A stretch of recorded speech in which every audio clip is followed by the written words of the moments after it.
Praise the Lord, hallelujah. ഇന്ന് December 7, നാളെ December 8 പരിശുദ്ധ കന്യാമറിയത്തിൻ്റെ അമനോത്ഭവ തിരുനാൾ ആഘോഷിക്കുകയാണ്. കത്തോലിക്ക സഭയുടെ 4 മരിയൻ പ്രമാണങ്ങളിൽ ഒന്നാണ്. അമനോത്ഭവമായി അമ്മ ജനിച്ചു. അത് ദൈവത്തിൻ്റെ വലിയൊരു ദാനമാണ്, വലിയ കൃപയാണ്. തൻ്റെ മകന് ജന്മം നൽകാൻ പോകുന്ന അമ്മയെ പരിശുദ്ധയായി ജനിച്ച നിമിഷം മുതൽ പരിശുദ്ധയായി മാറ്റിവെച്ചു. പ്രിയമുള്ളവരെ, പിന്നീട് നമുക്കറിയാം പാപത്തിൻ്റെ ലെവലേശമില്ലാതെ പരിശുദ്ധ കന്യാമറിയം ജീവിച്ചു.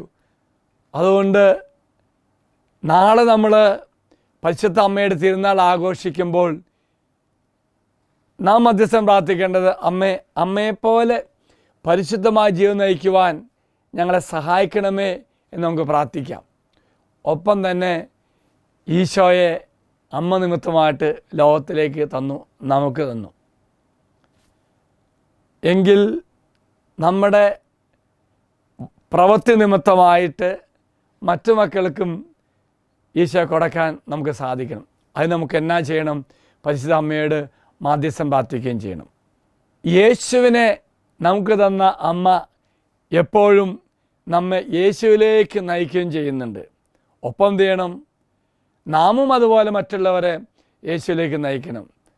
കൂടാതെ വലിയ സന്തോഷത്തിൻ്റെ ഒരു കാര്യം അച്ഛൻ പങ്കുവയ്ക്കുന്നത്, നാളെ നമ്മുടെ അമ്മയുടെ ജന്മദിനമാണെങ്കിൽ നമുക്ക് പരിശുദ്ധ അമ്മയ്ക്ക് ഒരു ബർത്ത്ഡേ ഗിഫ്റ്റ് കൊടുക്കാം.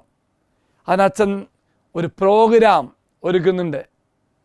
ഇന്ന് ഡിസംബർ 7 രാവിലെ ഇന്ത്യൻ സമയം 9 മണി മുതൽ 3 മണി വരെ 1000 മണി ജപമാല. അമ്മയുടെ മധ്യസ്ഥയിൽ നമ്മൾ ലോകത്തിൻ്റെ വിവിധ ഭാഗത്തിരുന്ന് ഇങ്ങനെ പ്രാർത്ഥിച്ചുകൊണ്ടിരിക്കും. നിങ്ങൾക്കും ചേരാൻ കേട്ടോ. ഇതിൻ്റെ താഴെ അച്ഛൻ സൂം ലിങ്ക് തരാം. ഇനി നിങ്ങൾക്ക് പറ്റുമെങ്കിൽ ഗാവുൽത്ത ധ്യാനകേന്ദ്രത്തിലേക്ക് വരികയാണെങ്കിൽ നമുക്ക് ഒരുമിച്ച് പ്രാർത്ഥിക്കാം. പ്രത്യേകമാവിധം അങ്ങനെ ഒരുമിച്ച് പ്രാർത്ഥിക്കുന്ന പ്രാർത്ഥന ലോകം മുഴുവൻ എത്തിക്കുവാൻ വേണ്ടി എല്ലാ സൗകര്യം അച്ഛനും ഒരുക്കുകയും ചെയ്യാം.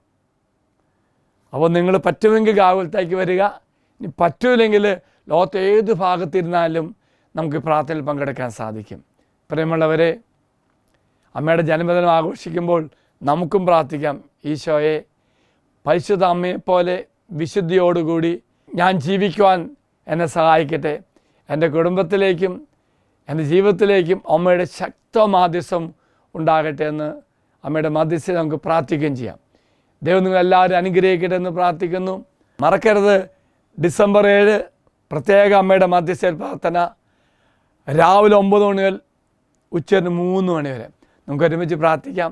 പ്രത്യേകം അച്ഛൻ ക്ഷണിക്കുകയാണ്. അച്ഛൻ ഈശ്വര ആശീർവാദം തരാം. നമ്മുടെ കർത്താവായ ഈശോ മിശിഹായുടെ കൃപയും പിതാവായ ദൈവത്തിൻ്റെ സ്നേഹവും പരിശുദ്ധാത്മാവിൻ്റെ സഹവാസവും നാം എല്ലാവരോടും കൂടെ ഉണ്ടായിരിക്കട്ടെ, ഇപ്പോഴും എപ്പോഴും എന്നേക്കും. ആമേൻ.